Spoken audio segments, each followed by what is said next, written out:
At 2 a.m., I lay bleeding on the floor. My leg bent the wrong way, bone tearing through skin. Mouth full of blood. The copper taste drowned every breath. I begged her, "Mom, please stop him, please." She stood in the doorway, arms crossed, face carved with disdain. "You should have signed the loan." The stepdad she chose over me stood behind her, fists still trembling, rage dripping from him like sweat. She didn't flinch, she didn't move. I crawled toward her, broken, desperate, my hands leaving streaks of red across the tiles. I clutched her feet like a child, praying for mercy. She leaned down, whispered in my ear, "No one will ever save you, not even me." That was the night I stopped asking for help and started planning my revenge. Once, I believed her love was enough to protect me. She was my mother, the person I trusted to stand between me and the world. But the world wasn't what broke me, she did. First with neglect, then with choices. She remarried when I was 16, a man who drank more than he worked. His presence was a storm, violent, unpredictable, always hungry. I thought she didn't see it, but she did. She just didn't care. And when she chose him over me, I told myself it was survival. I told myself mothers did what they had to. Until that night. Until the loan.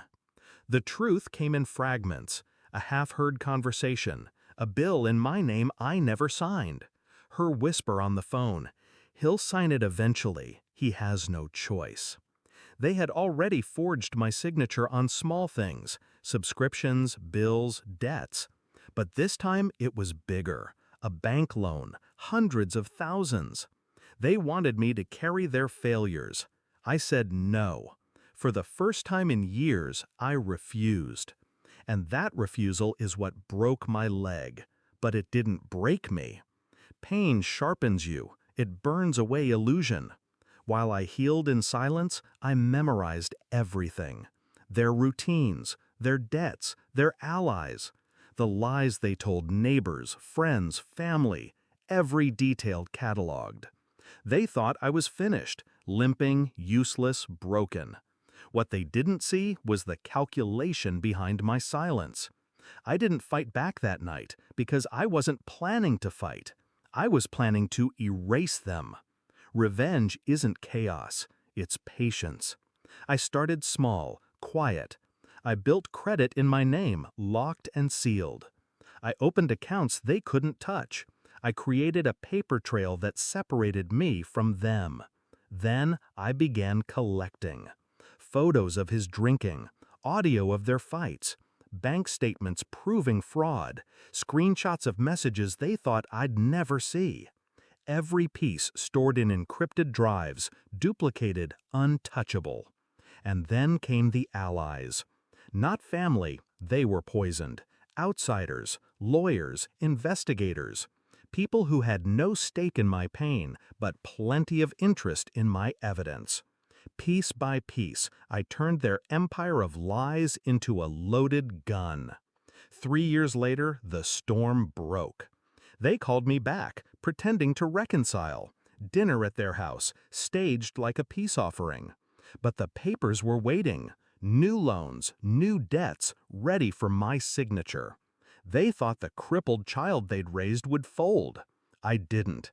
Instead, I slid a folder across the table. Thick, heavy, evidence stacked like bricks. My mother's face went pale before she even opened it. Fraud, forgery, tax evasion, physical abuse, audio clips of her laughter while I begged for help. "This goes to the police in the morning," I said, voice steady, "unless you give me everything.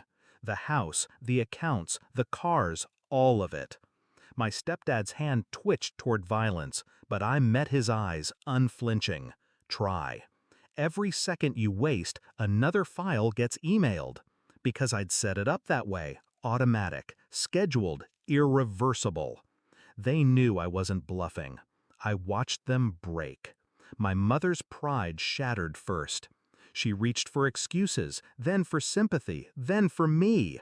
But I wasn't her child anymore. I was her executioner. My stepdad raged, spit flying, veins bursting. But rage doesn't beat evidence. Rage doesn't beat strategy. He signed the papers with a hand that shook so badly the ink bled across the page. And when it was done, I leaned forward, calm, controlled. "Do you remember what you whispered to me?" I asked her. She blinked, confused. "You said no one would ever save you."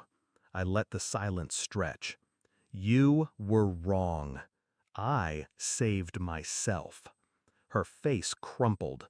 That was the real fracture.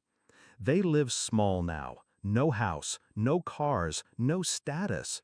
Just shadows of the power they once swung over me. And me? I walk through the home they thought I'd never deserve. My limp is still there, but it's mine. A scar that reminds me of what I endured and what I overcame. Do I regret it? Not once. Because revenge isn't about cruelty. It's about correction. It's about taking back the breath, the blood, the dignity they stole. At 2 a.m. on that floor, I was a child begging for mercy. Now, I'm the one who decides who breathes easy. And I made sure.